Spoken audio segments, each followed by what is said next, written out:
naram chaiva narottamam devim saraswati vyasam tato jayam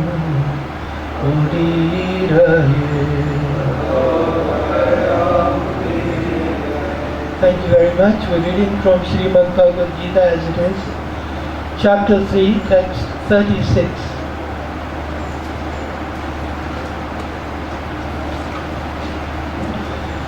So now, after having heard the Supreme Personality of Godhead, Lord Krishna, speak to him about prescribed duties, about doing them for the sake of the Supreme Personality of Godhead, Arjuna recognizes that even for such a person, this sadhana bhakta, this devotee who is performing devotional service under rules and regulations, there is a problem that can arise, a challenge. Arjuna vacha athakena prayuktayam papam charati purusha anichan api vashneya balad iva niyojitaha. Many times when devotees read this verse, they overlook a very important word in this verse, and that important word is prayukta. Prayukta means impelled. It also means to be thrown, to be hurled, urged, as in forced. So, athakena, my Lord, after all this, then by what is it that even such a person I am? Not the fallen person, not the person who has not taken up sadhana bhakti, not the pretender, but the person who is doing it sincerely according to his modes of nature. He's engaging himself. Even that person, prayukta, by what is he forced? Papam, charati, to perform papa. Anicca, even though he did not desire. He did not desire. So by what? Athakena, what is it? Arjuna is very, very attentive student. He has been listening to his spiritual master very carefully. And he is not asking something foolish, absolutely pertinent. Baladiva. And again, just prayukta baladiva, saying force. So Arjuna said, O descendant of Vishnu, Varshniya, by what then, athakena, is one impelled to sinful acts, even unwillingly, as if engaged by force?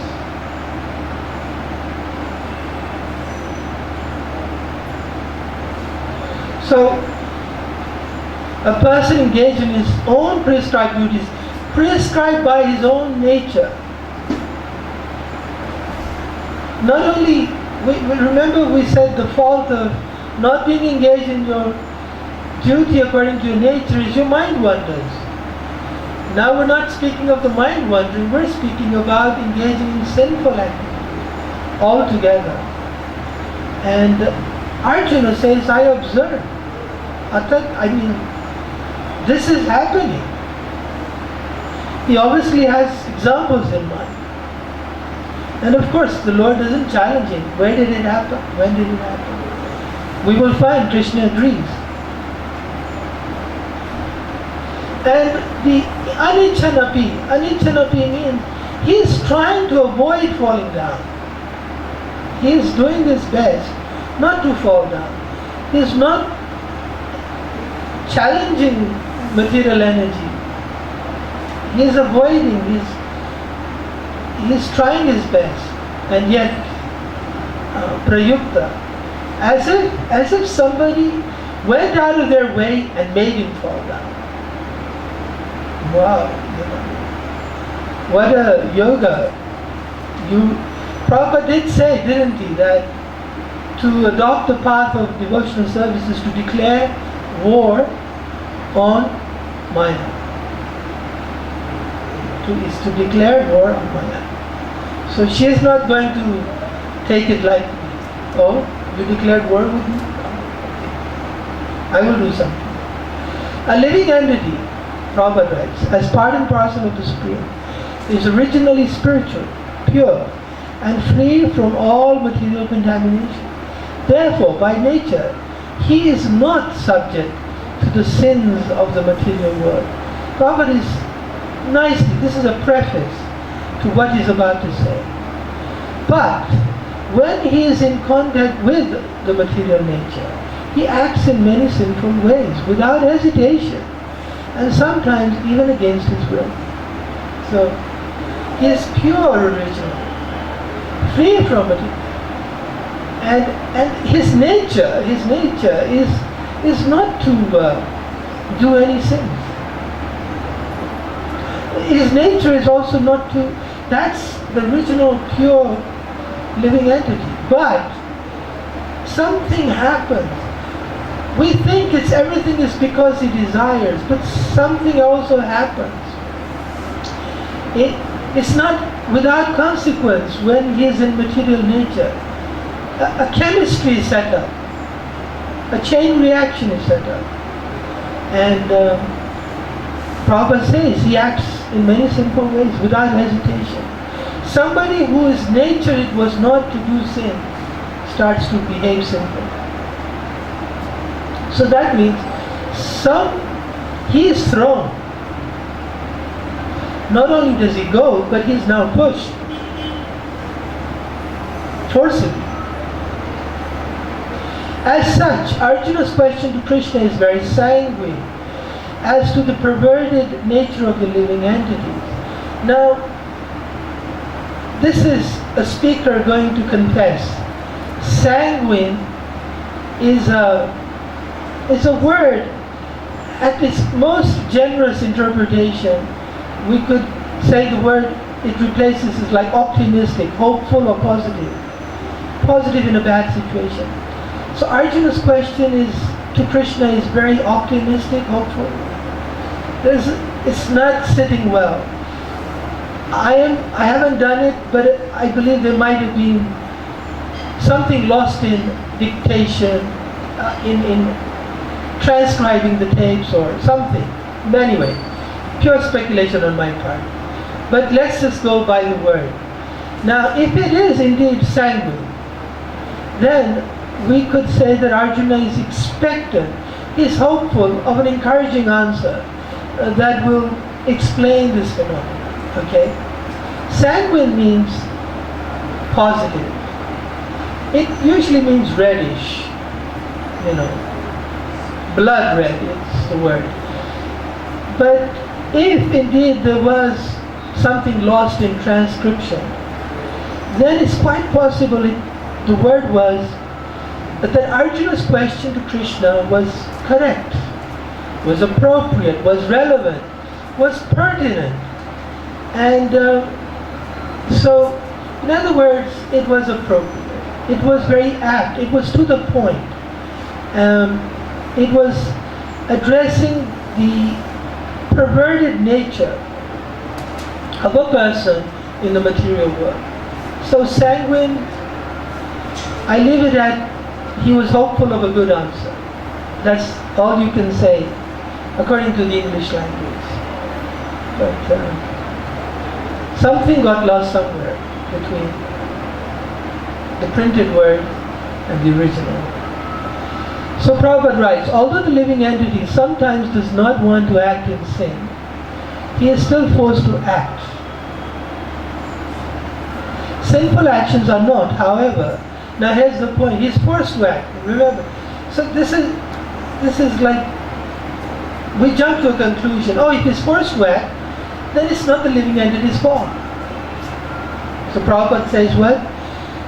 Sinful actions are not, however, impelled by the super soul within, but are due to another cause, as the Lord explains in the next verse. Text 37.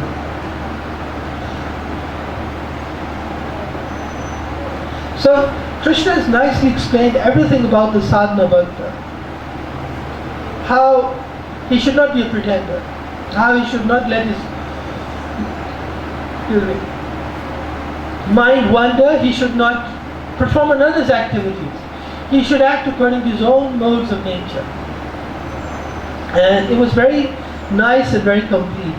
However, now Krishna agrees that there is an element that will force the living entity to do sinful activities, even against his will. And that cause is kama, lust. Now, why I mention this? The verse following 37, 38, it speaks of lust as a pre-existing condition. Have you heard of this word? Pre-existing condition? Health. They speak of a pre-existing condition. Have you heard? Hands up if you have heard. Hands up if you have not heard. Oh, there's many who have not heard. Okay, if you go to a health insurance, they will ask you, do you have a pre-existing condition? In other words, do you have a health problem that exists right now? Already exists. Because sometimes you may develop sickness later, but right now you may have an existing condition. So that's called pre-existing. Prior to the day you're signing for your health insurance, they want to know, do you already have cancer? Do you already have heart disease? If you don't, then you say none. Otherwise, you have to list all your pre-existing conditions. So here, interestingly, this lust is a pre-existing condition. Now you're going to have to remember that and find out when we read where Krishna says that. So text 37. Shri Bhagavan Vacha Kama Esha Krodha Esha Raja Guna Samudbhava Mahashana Mahapatma Vidhi Ena Iha Vairina. The Supreme Personality of Godhead said, it is lust only, Arjuna, which is born of contact with the material mode of passion and later transformed into wrath, and which is the all-devouring sinful enemy of this world. That was my computer saying it's 6 o'clock, just in case you're wondering. So it is lust only, born of contact with the material mode of passion. So that means it's born as soon as you come in contact with the material world. Material world has 3 modes of nature: goodness, passion, ignorance. Passion is one of them. You contact material world, you contacted mode of passion. As soon as you do, lust is born. This is inevitable chemistry. And later transformed into wrath, which is Maha Ashana. It eats. It's hungry. It doesn't wait like a saintly. It eats, it devours. Mahashana, Ashana, it eats. Mahapatma, sinful. It will lead you to do sin. It doesn't lead you to do saintly things. Kama, lust, does not make you a saintly person. It makes you a sinful person. Iha Vairina, it's your enemy. It's not your friend. He is there to eat you, to finish you, to give you all the troubles and his intentions are not good. How did it all come about? Simply because the living entity came in touch with the mode of passion. That's it. You don't have to do anything else. It's done. You're in trouble. So one's own lust is his own enemy. So this is true of a person even engaged in his prescribed duties. What then to speak of a person who is not engaged in his prescribed duties? It's a very powerful point.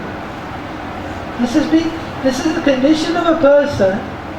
So, because Ajamya was doing his prescribed duties.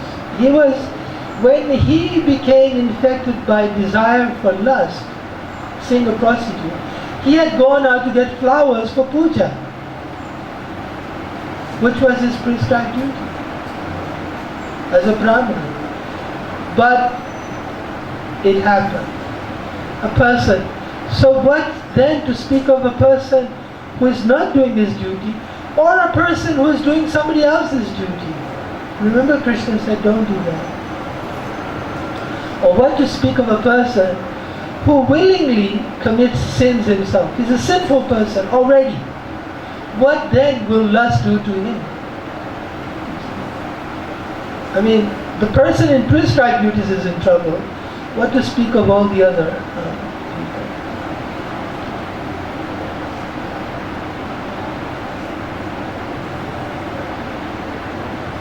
Now, Krodha hasn't been mentioned, although it's in the verse, but that's the consequence. It's the next step from Kama.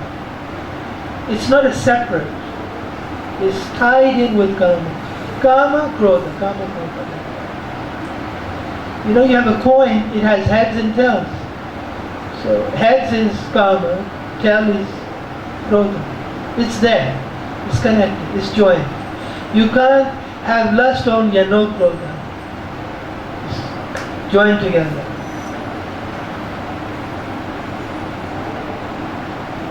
The devouring business, the eating business, is done by the Krodha. You're finished by the anger. First you think, I'll enjoy it. This is good. I can handle this. My senses know what to do. But then there's trouble. When a living entity comes in contact with the material creation, his eternal love for Krishna is transformed into lust in association with the mode of passion. Or in other words, the sense of love of God becomes transformed into lust, as milk in contact with sour tamarind is transformed into yogurt. Then again, when lust is unsatisfied, it turns into wrath. Wrath is transformed into illusion, and illusion continues the material existence. This is that verse, Jayatu Vishya Pumsa Sangaste Shukajayatu. Therefore, lust is the greatest enemy of the living entity. So, this enemy is a pre-existing condition. We're just going to learn that in the next verse. And this, so you come here and you've already acquired an enemy. We generally think of enemies as somebody else, but the enemy is right with you. And Krishna is going to explain where the enemy is sitting in the next few verses. And he's not sitting over there, out there. He's sitting right where you are. And it is lust only which induces the pure living entity to remain entangled in the material world.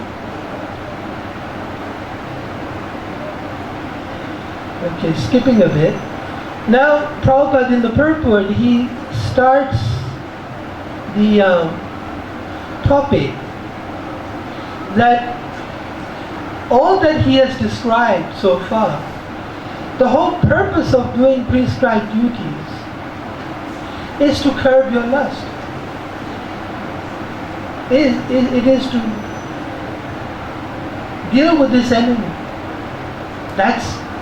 In other words, Thank you, Arjuna. You're just helping me to explain why you should do your prescribed duties. Because if you don't, there's no chance you have to control your lust. If therefore the mode of passion, instead of being degraded into the mode of ignorance, is elevated to the mode of goodness by the prescribed method of living and acting, you see? In other words, prescribed method of living and acting, your prescribed duties elevate to the mode of goodness. They take you from the mode of passion, put you in the mode of goodness. Mode of passion, mode of ignorance is giving us trouble. Mode of passion means lust, mode of ignorance means wrath, anger. If therefore the mode of passion, instead of being degraded into the mode of ignorance, is elevated to the mode of goodness by the prescribed method of living and acting, then one can be saved from the degradation of wrath by spiritual attachment. In other words, aim for the mode of goodness. And the mode of goodness is attained by prescribed method of living and acting. Your karma, your prescribed duties.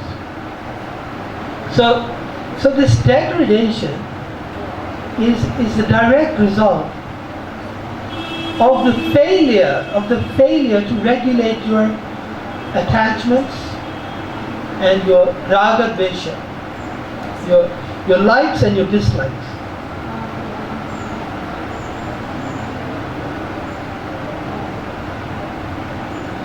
Now, Srila Prabhupada, he explains a little story in 3 points. You could call it the story of lust. The Supreme Personality of Godhead expanded himself into many for his ever-increasing spiritual bliss, and the living entities are parts and parcels of this spiritual bliss. They also have partial independence. So there's Krishna with spiritual bliss through his parts and parcels. But the parts and parcels have partial independence. But by misuse of their independence, when the service attitude is transformed into the propensity for sense enjoyment, they come under the sway of lust. So, if we are serving Krishna, no problem. As soon as we have this idea, because we have some independence, let me enjoy things for myself, then we come under the jurisdiction of lust. This material creation is created by the Lord to give facility to the conditioned souls to fulfill their lustful propensities. And when completely baffled by prolonged lustful activities, the living entities begin to inquire about their real position. So, the idea of this creation is that when we are frustrated, we start atato brahma jigyasa. We start to inquire about Brahman. This inquiry is the beginning of the Vedanta Sutras, where it is said atato brahma jigyasa. One should inquire into the Supreme. And the Supreme is defined. So Prabhupada says about Janamadasya Yata. So when he says Janamadasya Yata, that Krishna is the origin of everything, he says therefore the origin of lust is also in the Supreme. It has come about from the Supreme. If therefore lust is transformed into love for the Supreme, or transformed into Krishna consciousness, or in other words, desiring everything for Krishna, then both lust and wrath can be spiritualized. So now Prabhupada is giving the solution. Lust is our problem, but if we make our life such that instead of desiring to enjoy and want to serve Krishna, that's it. Your enemy becomes your friend. It's as easy as that. But that's difficult to do, because we're conditioned to want to enjoy things ourselves. We have a bad habit. You have to sadhana bhakti really means to break that habit.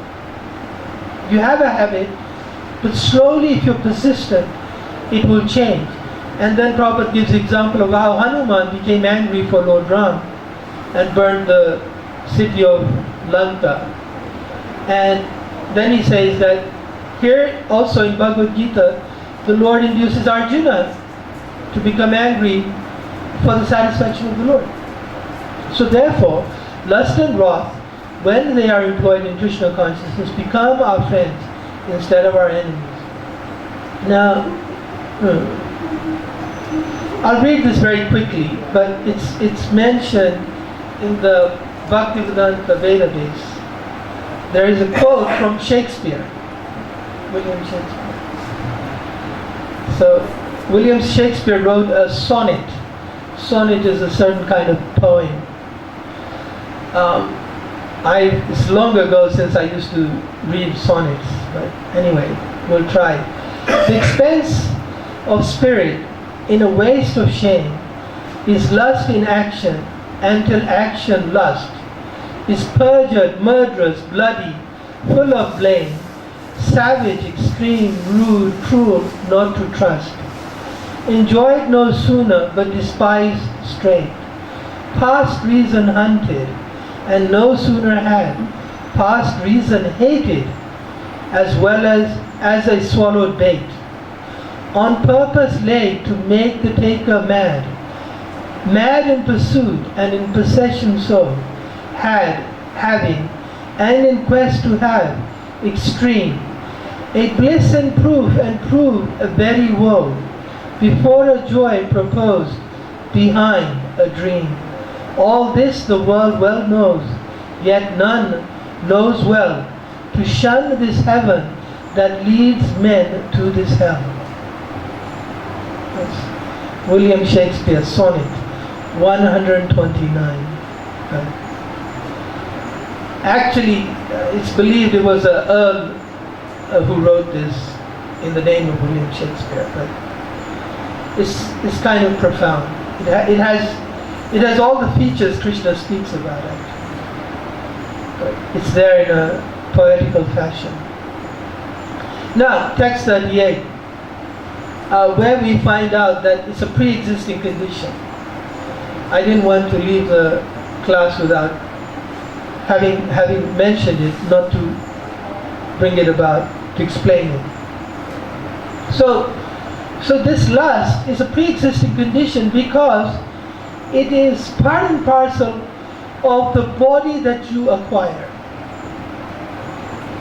And it has certain degrees. The degrees of lust vary from body to body, but they are packaged with that body. Dhumena vrityate bani yatha darsho malena cha yatho olbena vrita garbhas tatha tenedam avritam. So avriyate, avritam, covered. So dhumena, fire covered by dhuma, by smoke, yatha, just as, or yatha ulbena, avrita garbha, the embryo is covered by the womb, and, or lastly, adarsha malena, so, or a mirror covered by dust, malena. So, 3 examples. As fire is covered by smoke, as a mirror is covered by dust, or as the embryo is covered by the womb, the living entity is similarly covered by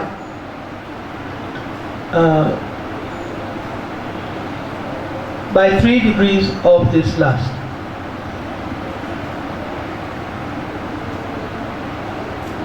Okay. 3 different degrees of this lust. Prabhupada writes, there are 3 degrees of covering of the living entity by which his pure consciousness is obscured. So, the moment you acquire a body, you're in touch with the material nature. And material nature has 3 modes: goodness, passion, and ignorance. Because you do not contact the mode of goodness pure, even the demigods do not, because it's adulterated. mode of passion, immediately there is some degree of lust. So from the demigods all the way down to the trees, the degrees of lust increase. All the way. So three major degrees are mentioned by Krishna here. This coveting is but lust under different manifestations, like smoke in the fire, dust on the mirror, and the womb about the embryo. So these are progressively increasing amounts of lust. Smoke is only slight over the fire. Dust is a little thicker, and the womb completely hides the embryo. When lust is compared to smoke, it is understood that the fire of the living spark can be a little perceived. In other words, when the living entity exhibits this Krishna consciousness, his Krishna consciousness slightly, he may be likened to the fire covered by smoke. Although fire is necessary where there is smoke, there is no overt manifestation of fire in the early stage. This is Prabhupada comparing to a person who takes up Krishna consciousness in the human birth. And if it's managed properly, the smoke will go away and the fire will be first. But if it's not managed well, then you can put out the fire and the smoke increases. This stage is like the beginning of Krishna consciousness.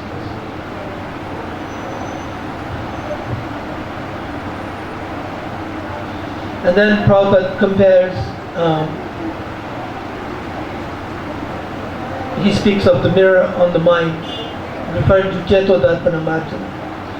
The embryo covered by the womb is an analogy illustrating a helpless position. For the child in the womb is so helpless that he cannot even move. This stage of living condition can be compared to that of the trees.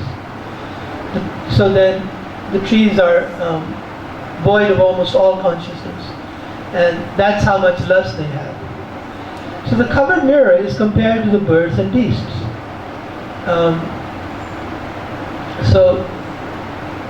So here you have forms of life in between the human and the trees. And then he says, and the smoke-covered fire is compared to the human being. In the form of human being, a human being, the living entity may revive a little Krishna consciousness. And if he makes further development, the fire of spiritual life can be kindled in the human form of life. By careful handling of the smoke in the fire, fire can be made to blaze. Therefore, the human form of life is a chance for the living entity to escape the entanglement of material existence. In the human form of life, one can conquer the enemy lust by cultivation of Krishna consciousness under able guidance. So here, and then the next verse. So Prabhupada is saying that there are these three coverings, but in the human form, there's a good chance to minimize your karma, your lust, completely to zero. You don't want to increase it. You don't want to increase this covering, this layer, this difficulty. Sometimes people think to be devoid of lust is to be punished, is a miserable condition. I think I related this story once about a devotee who had broken the law, but the police never caught him. So when he became a devotee, he thought, I better go and confess to the judge and let me take my karma, my consequences. So he confessed. So of course the police are puzzled. Normally criminals don't come willingly. So the judge, out of curiosity, said, well, I'm ready to punish you, but what do you do? Because he came as a devotee, shaved head, dhoti. So he said, I get up early in the morning, 3:30, have a cold shower. We meditate for 2 hours. Then I hear the Holy Scriptures. Then I go out all day and distribute books. And then I come back and we have another shower. I go to do some more worship. And then I sleep. he said, whatever punishment I was going to give you was less than what you're already doing. So he said, case dismissed.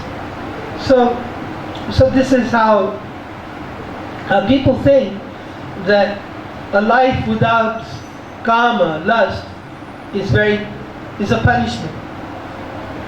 The judge thought, well, what more punishment can I give you? You're already being punished very severely. Cold shower, early morning. None of my criminals have to do that. So anyway, so the point is this pre-existing condition of the body, this lust. Now the point is it can go up or it can go down.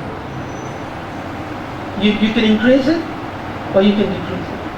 Avritam jnanam etena jnanino nitya vairina kama rupena kaunteya dushpurena analena cha. Thus, meaning in these different ways, these three ways, by the embryo, the dust on the mirror, or the fire with the smoke. Thus, the wise living entity's pure consciousness becomes covered by his eternal enemy in the form of lust, which can never be satisfied and which burns like fire. So here's an enemy. If you try to satisfy lust, lust increases. That's the point. You have to not feed your lust. You're doing your prescribed duties according to your modes of nature, and you're doing sadhana bhakti, you're following the rules and regulations. But if you feed the lust, the desire to enjoy, you will be in trouble. That's the last lesson in this chapter. And it's going to go on for a few more verses until Krishna explains. I'm just going to end on this verse. Prabhupada writes, it is said in the Manusmriti that lust cannot be satisfied by any amount of sense enjoyment, just as fire is never extinguished by a constant supply of fuel. In the material world, the center of all activity is sex, and thus this material world is called Maithunya Agara, or the shackles of sex life. Agar is like a fort, and Maithunya is a prison. And in the ordinary prison house, criminals are kept within bars. Similarly, the criminals who are disobedient to the laws of the Lord are shackled by sex life. So that means sex life burns like fire, and it cannot be satisfied, no matter how much you supply or its demands. And that particular activity is the covering. Is what takes you. It's funny, but it takes you to lower species of life. And the interesting part is that it can be removed, and that's what Prabhupada is leading to. Advancement of material civilization on the basis of sense gratification means increasing the duration of the material existence of a living entity. Therefore, this lust is a symbol of ignorance by which the living entity is kept within the material world. Now he speaks of nitya vairina. While one enjoys sense gratification, it may be that there is some feeling of happiness, but actually, that so-called feeling of happiness is the ultimate enemy of the sense enjoyer. That feeling. So, this feeling is transient, and this is education. This is Krishna's teaching. So tomorrow we'll learn where, in other words, this lust is not just your desire. It has three specific places where it resides. Krishna will speak on that, and we'll discuss that tomorrow. Are there any questions?